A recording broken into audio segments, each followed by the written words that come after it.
Hot Springs has been dealing with sewer issues for more than a decade. At one point, their sewer system had 18 chronic overflows, meaning raw sewage coming out of manholes and affecting 3 basins. Today, they have just one area to take care of, Gulpha Creek. When it's overflowing, it stinks. It's there's flies, there's dead animals over there. It's pretty disgusting, and it's rolling. It's going right into our lakes. When it rains, it pours. In Hot Springs, that means raw sewage overflowing into Gulpha Creek, which eventually flows to Lake Catherine. I see people here all the time that are up here. They're fishing in knee-deep water here, or their kids are playing in it. And they're having a picnic here. I've seen boats up here, and they have no idea. Over the years, nearby residents have been capturing video of the overflows, including Bill Volland, who says it's taking the city too long to fix this. They were supposed to fix it a couple of times, and they just kept asking for an extension. Volland's sister, Betty, says she used to drop a kayak into Gulpha Creek. And it would be where the smell was so bad that I would just turn around and go home, or go down to the river, and it's a beautiful spot, and kids should be able to play here. And Mark Hopkins lives nearby and says it's concerning. I came down here with my dog one night and it smelled like an outhouse down here, and it's pretty concerning,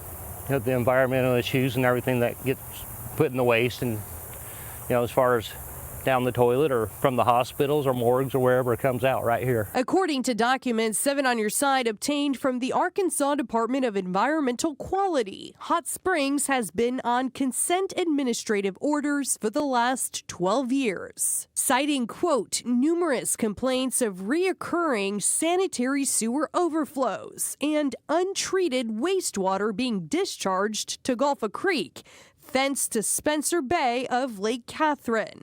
City Manager Bill Burrow explains.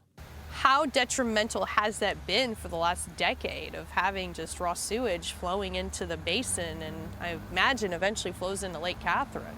Certainly, and it does happen, of course, when it's a rain event. That's typically when we see that happening. It's very diluted. Part of that order with ADQ includes testing the water. We do have 4 testing sites. We test the water before the pump station, at the pump station, and 2 after the pump station. We'll put out a notification if it's unsafe for swimming, and that usually lasts 3 or 4 days. Burrow says while there is still work to do, the city's wastewater system is in better shape than it was. When we started this process 10, 12 years ago, we had 18 chronic overflows coming out of our manholes. We've been able to satisfy almost all of those.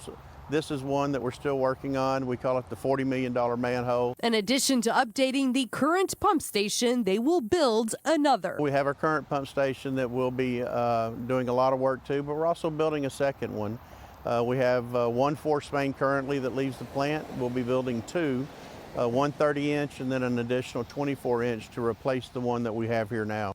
So far, the city has spent $110 million on this project, and finishing Gulpha Creek's issues will cost an additional $67 million, all funded by revenue bonds and minimal rate increases to sewer customers. Our entire state has infrastructure that's failing, 80 years old.